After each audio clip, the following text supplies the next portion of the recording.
Hi, this is Pastor Carolyn. We're going to just have a conversation today. And my conversation is going to be about the millennials and why can't we draw them to church? What is keeping them away? So I'm going to be posing a question, and that is, what do you think?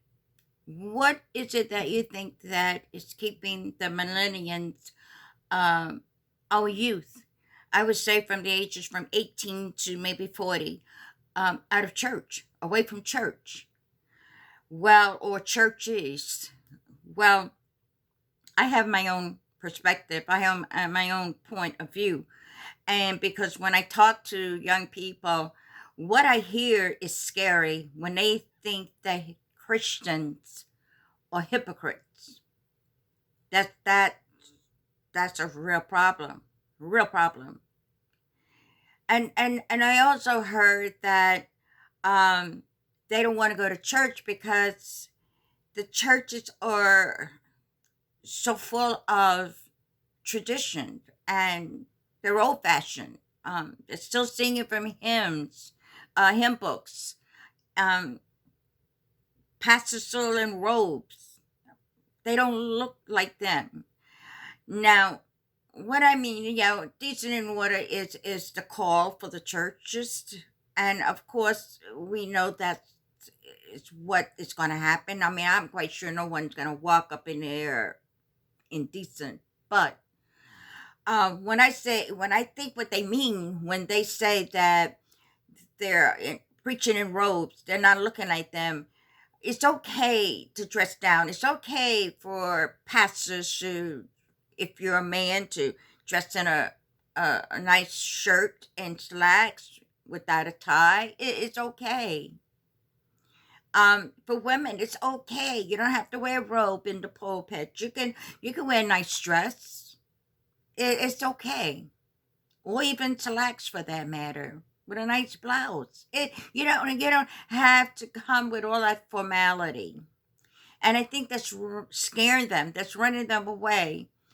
And the other thing, I heard, they're not preaching the whole counsel of God. Now, how would you think they would know that?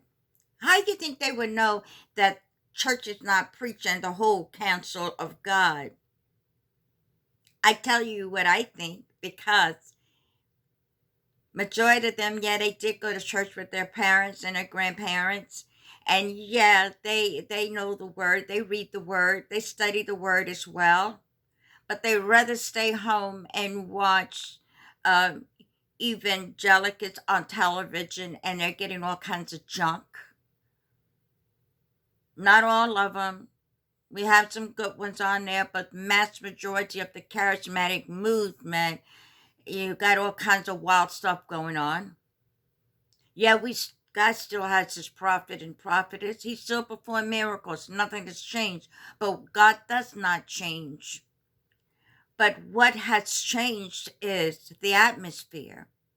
It has shifted to a new revelation. When millennials go to church, what they're seeing is 19th century church, still doing tradition and rituals and rules. And they don't want that.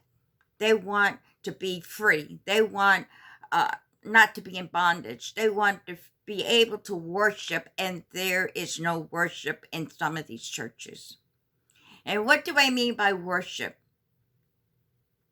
If you notice, if you would tune into praise and worship music on Sunday on your YouTube, on this channel, oh my gosh, listen to some of the African groups.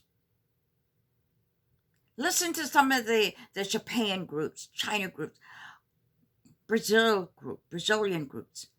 They are praising Australia. They're praising God.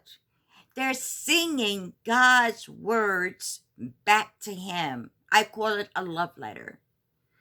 They've taken majority of their words out of Psalms, now which we know majority of the book of Psalms or songs, and they put music to it, and they worship. They're worshiping God. through his own words. So then when they go to church, what they're finding is the same old rituals and tradition, and they don't want tradition. That's my point of view. That's my point of view. I want your point of view. I want to know what you think why they are not coming to church. Now we know that Jesus made disciples out of fishermen, and he taught them, and he said, I'm going to make you fishermen of men. So what does fishermen do? They cast a net out, the net fills up with fish, and they draw them in. We have to learn to cast our net out so we can draw our youth, our young men and women to Christ. We have to bring them in, but when we bring them in, we have to make them feel like they belong, that they're in the 21st century, that they can praise and worship, that they can have a place where they can be taught the whole counsel of God. And we as pastors look like them. So, leave me a comment as to what you think can be done. How can we evangelize to them? How can we draw them? And also, what do you think your point of view that the churches can do to improve so they can draw in the millennials, that they will want to come in and worship God? I don't think that our young people, I don't think that they don't know God or they don't love God. I believe they do. Mass majority of us growing up with the church. And we were born with a hole in our heart that only God can fill that void. We are born with that spot in our heart that draws us to God. All they need to do is hear it, and all they need to do is have a place where they can fit. So leave that comment. I look forward to hearing from you, and I'll respond back. So you have a great day, and I'll talk with you soon. Bye.